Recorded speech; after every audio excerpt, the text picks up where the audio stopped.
Ողջույն սիրելի ընկերներ, ես հոգեբան Գրիգորի Բադալյանն եմ։ Առաջարկում եմ այսօր անդրադառնանք ազգային սահմաններ հասկացությանը եւ ազգային սահմանները խախտելու երևույթին, որը ցավոք, ինչպես ես տեսնում, մեր հասարակությունում բավականին տարածված է։ Ըստ իս ազգային սահմանների խախտումը տվյալ երևույթի առկայությունը կամ բացակայությունը բավականաչափ կախված է ընդհանրապես տվյալ հասարակության մշակույթի հետ եւ անձի կամ հասարակության, այսպես ասած, հասունության աստիճանի հետ։ Օրինակ, ազգային հասունության որքան ցածր է տվյալ անհատը, այդքան նրա հետ կամ իր կողմից կատարվող ազգային սահմանների խախտումը կլինի հաճախակի։ Ինչ է նշանակում ազգային հասունություն, հա? Ազգային հասունությունը որպես այդպեսին, երբ մենք ճանաչում ենք մեր հույզերը, երբ մենք ճանաչում ենք մեր համոզմունքները, երբ մենք կարողանում ենք մտածել ռացիոնալ, երբ մենք կարողանում ենք արտահայտել մեր հույզերը, երբ մենք չունենք կամ նվազագույն աստիճանով ունենք կամ գիտակցական վերահսկողության ներքո ունենք այնպիսի հոգեբանական հարցեր, որոնք խանգարում են մեզ ապրել։ Օրինակ այն մարդիկ, ովքեր ունեն մեծ քանակությամբ հոգեբանական խնդիրներ, տվյալ խնդիրները պարզապես թույլ չեն տալիս իրենց հասունանալ, անձնային աստիճանով, այսպես ասած, մանկությունից կտրվել ու գալ հասուն տարիք։ Եվ մշտապես պահանջում են սպասարկում տվյալ վերքերին։ Պատկերացրեք, եթե օրինակ ունեք ենթադրենք ատամի ցավ կամ ականջի ցավ, դա ձեզ թույլ չի տալիս մտածել ուրիշ բանի մասին, դա ձեզ թույլ չի տալիս կարդալ, զարգանալ եւ այլն, մշտապես պահանջում է սպասարկում։ Այդ իսկ պատճառով սա ոչ թե բացասական իմաստով է այս անձնային հասունության աստիճանը, պարզապես եթե մենք ունեցել ենք կամ ընթացքում ունենք հոգեբանական խնդիրներ, որոնց ելք չենք տալիս, որոնցով չենք զբաղվում, մասնագետի մոտ չեն գնում, դա մնում է նմանատիպ վիճակում ու պայմանավորում է մեր կյանքը, դա միևնույն ժամանակ պայմանավորում է, որպեսզի մեր անձը չկարողանա հասունանալ կամ չկարողանա զարգանալ կամ ազգային աճ չունենա, հա, այս բովանդակությամբ։ Հետևաբար այն մարդիկ, ովքեր սեփական հույզերը չեն ճանաչում կամ չեն փորձում ճանաչել, որովհետև դրանք իրենց ցավեցնում են, ովքեր ունեն կարծր վերաբերմունք տարբեր երևույթների հանդեպ ու չունեն ճկուն մտածողական ոճ, ճկուն մոտեցում, հետևաբար նրանք հաճախակի կամ դառնում են ազգային սահմանները խախտելու կողմ, կրող կամ կատարող, որովհետև եթե անձը չի հասկանում կամ չգիտակցում սեփական ազգային սահմանները, հեշտությամբ կարող է խախտել նաև դիմացինին, որովհետև իր համար հստակ չի ինչ նշանակում ազգային սահմանները, որտեղից են սկսում եւ ավարտվում։ Ու ազգային սահմանների համար կա երկու կողմ։ Մեկը խախտողը, մեկը ում կրողը, ում սահմանները խախտում են։ Եթե օրինակ մեր սահմանները խախտում են, բայց մենք դրա մեջ ոչինչ չենք տեսնում, մեզ համար դա սովորական է, նորմալ է, ապա դա ազգային սահմանների խախտում չի համարվում։ Եթե մենք համարում ենք, որ դա մեզ համար անընդունելի է, այնուամենայնիվ դա տեղի է ունենում, հետևաբար դա մեր համար ազգային սահմանների խախտում է։ Այսպես ասած կարող է լինել որոշակի շեմ։ Եթե շեմը ցածր է, այսինքն որքան ցածր, դա նշանակում է մեզանից հեռու։ Ապա հետևաբար մենք կարծես մեծ տարածք ենք մեզ համար վերցնում, ինչպես օրինակ ֆիզիկական տարածքի ժամանակ, հա, որ մարդիկ ինչ են անում,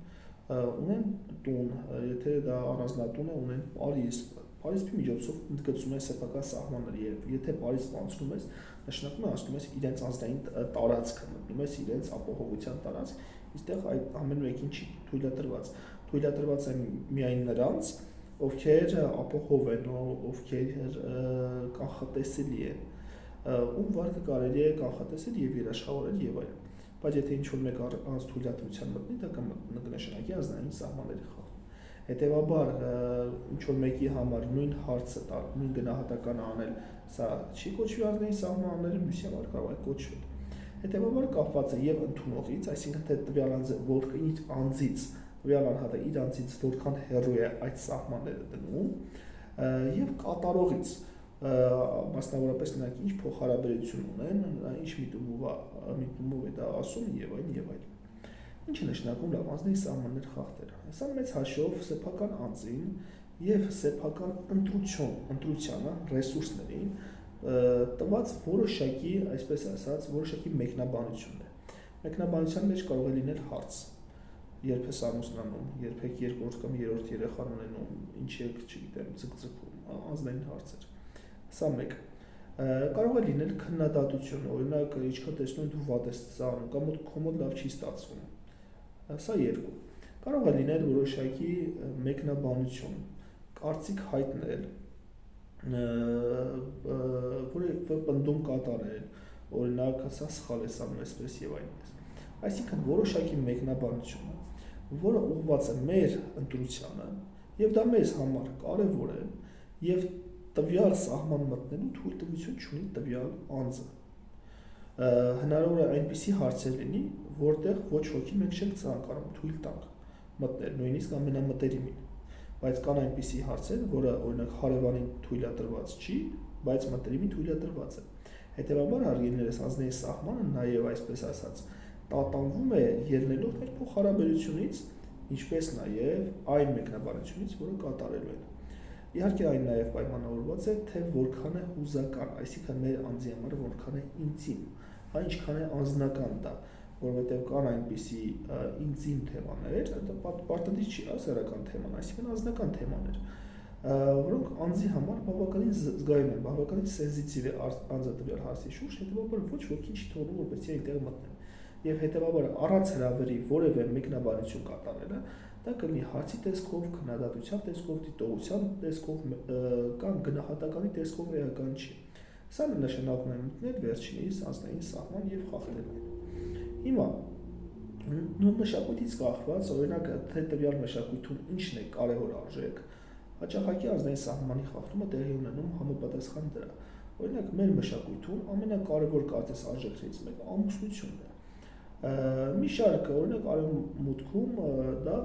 ամուսնությունն է կամ ազնային հարաբերությունը անհատի կյանքի, այսպես ասած, հատվածներից մեկն է, ոլորտներից մեկը։ Օրինակ նրա համար կարևոր է ինչ որ չափով ազնային հարաբերությունը, ամուսնությունը, աշխատանքը, իր հետաքրքրությունները, ընկերական կոլեկտիվը, զարգացումը, ուսումնասիրությունները, սրանք հավասարաչափ կարևորություն ունեն։ Մեր հասարակությունում ինչ-ինչ պատճառներով սրացված է սրա արժեքը, այսինքն սա խիստ առաջնային է։ Օրինակ բանակից տղան արդեն գալիս է 20 տարեկանում ու հարևաններով, բարեկամներով փորձում է նրան ամուսնացնել։ Բնականաբար սա անգիտակցական մղում է, որովհետև ենթադրաբար, որ մենք մեր պատմությունից ելնելով նախ արական սեռը կարևոր է եղել, հետո արական սեռի, հետո ընդհանուր ամուսնությունը եղել է շատ կարևոր բան, որպեսզի ընտանիքը լինի ապահով, ընտանիքը լինի միաձուլված, նախ լինի ընտանիք, հետո լինի միաձուլված, կայուն, որպեսզի այն չքայքայվի, որպեսզի միաձուլում այլ ազգերի հետ եւ այլն տեղի չունենա։ Ենթադրաբար այս կամ նման ինչ որ պատճառներից ելնելով տվյալ արժեքը դառնում է շատ զգայուն, շատ սենսիտիվ։ Հետևաբար մարդիկ անգիտակցորեն խոսում են դրա մասին, անգիտակցորեն գենետիկ հիշողության միջոցով հավանաբար սա դարձնում են բարձրագույն արժեք եւ սրա միջոցով էլ կատարում են ազնային սահմանների խախտում։ Այսինքն ասում են երբ ես ամուսնանում կամ երբ ես չգիտեմ, երրորդ երեխան ունենում, մի խոսքով այնպիսի հարցեր, որը իր գործը չի, իր սահմանների մեջ չի մտնում, դուք առանձնապես թույլ չեք տալիս ու հատկապես եթե չեք ցանկանում խոսել, դա տեղի է ունենում։ Միտումը ազնային սահմանների խախտելու կարող է լինել իհարկե գիտակցված եւ չգիտակցված։ Չգիտակցվածը դա հնարավոր է ունենա տվյալ անձը, ով խախտում է դրական միտում, աջակցելու օգնելու եւ այլն, բայց միևնույն ժամանակ իր կատարած մեկնաբանությունը մտնի տվյալ անձի սահման եւ ցավեցնի իրեն, որովհետեւ հնարավոր է դա կապված է հոգեբանական որևէ խնդրի հետ։ Օրինակ անձը ունի գիրացման խնդիր։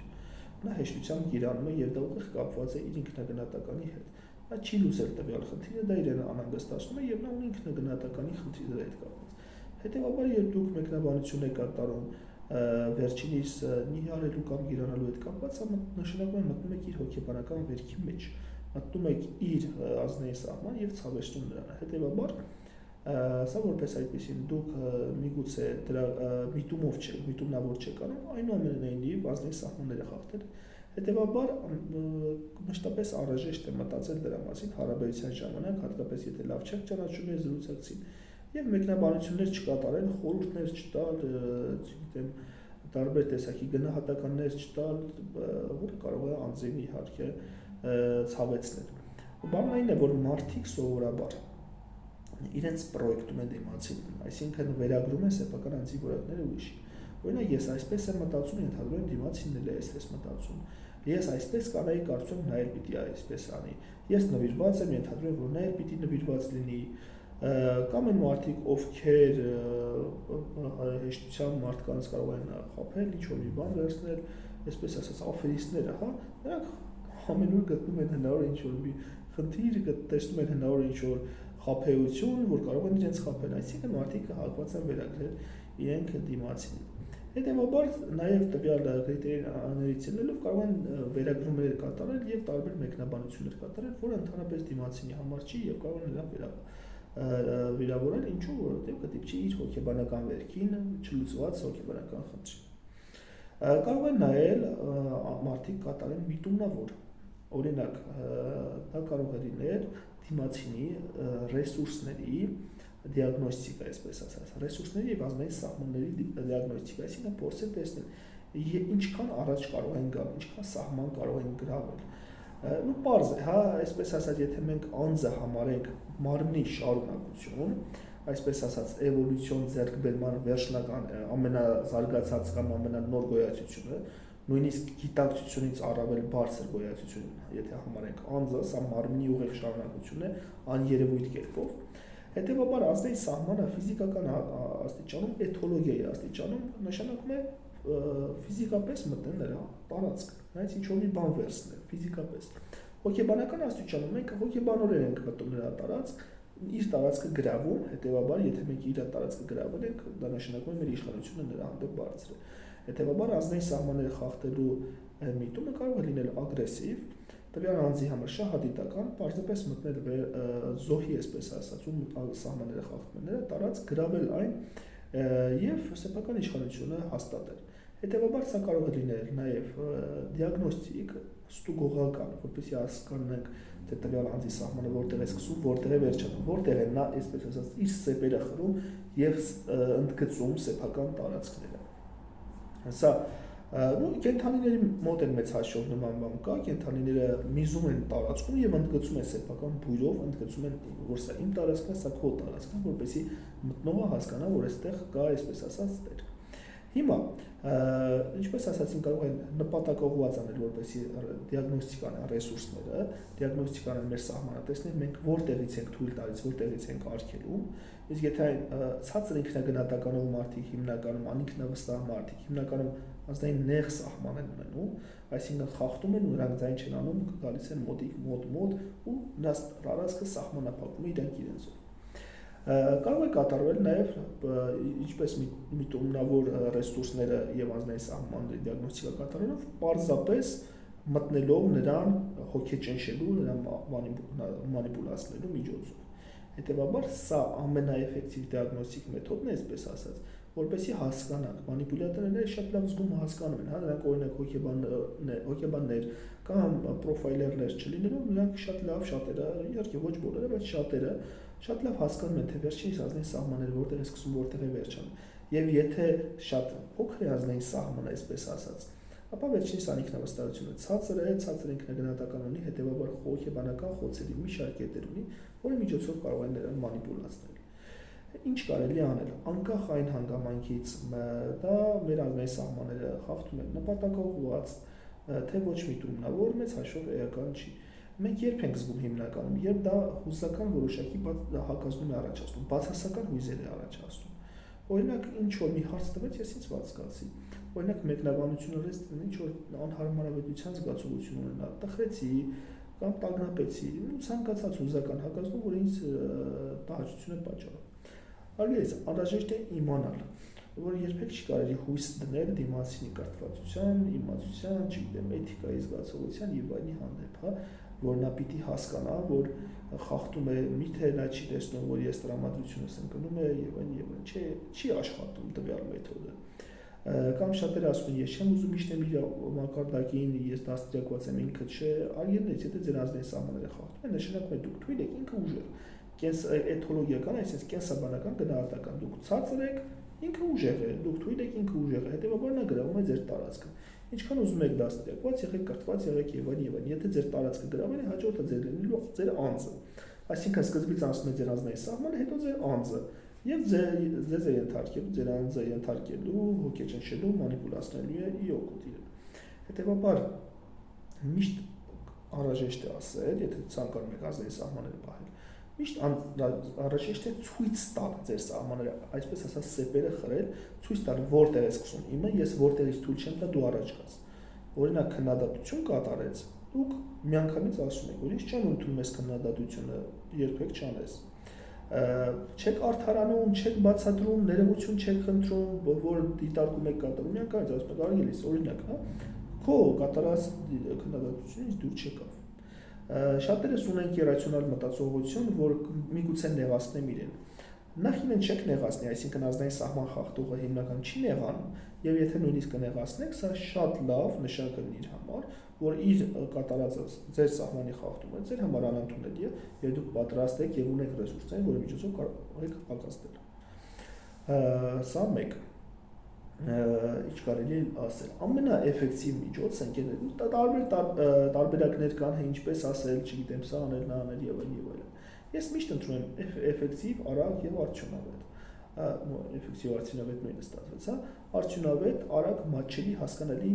լեզուն։ Այսինքն հաղթեց ազգային սահմանը, միանգամից ասում եմ, չխաղթես, կատակ արեց, ասում եմ, գիտես, ինձ դուր չեկավ քո կատակը։ Մանիպուլացիայից ասում գիտես, ես հասկանում եմ, որ մանիպուլացնում ես, երկրորդ անգամ չկրկնես, պատասխանը կլինի ավելի վատը, իմ պատասխանը կլինի վատը։ Գնահատական տվեց, օրինակ դու այսպես չես անում, ասում սա իմ ընտրությունն է, ոնց տեսնում ես, չեմ էլ ուզում որ խառնեմ ինչ որ մեկը։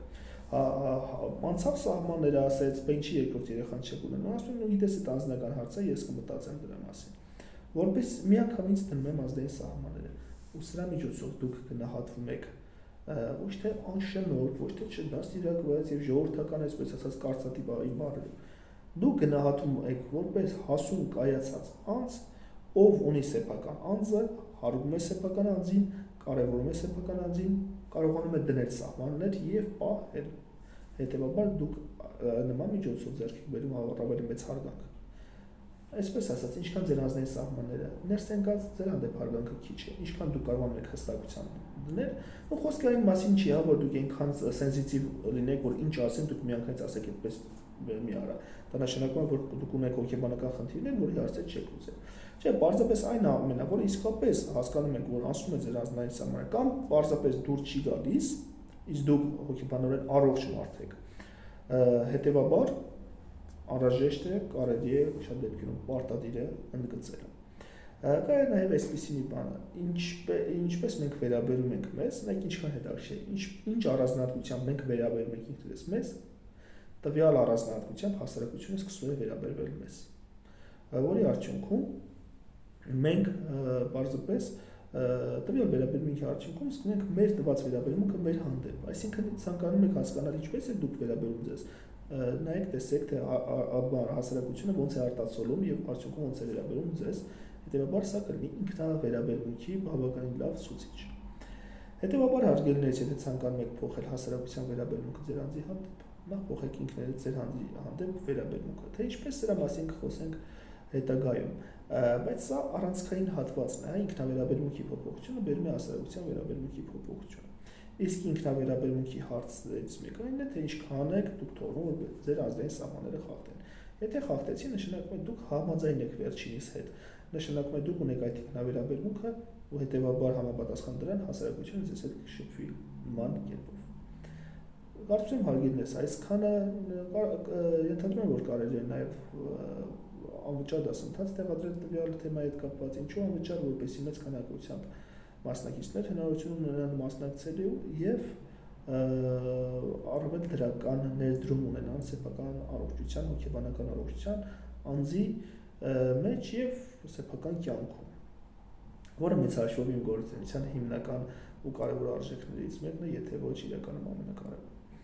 Այսքանը սիրելի ընկերներ, եղեք ուրախ, երջանիկ, հարցերի դեպքում գրեք մեկնաբանությունում, ինչպես միշտ սիրով կպատասխանեմ, նաև կարող եք անձնական նամակով գրել, եթե անձնական է հարցը, մեծ սիրով կպատասխանեմ։ Այսքանը լավ եղեք եւ երջանիկ։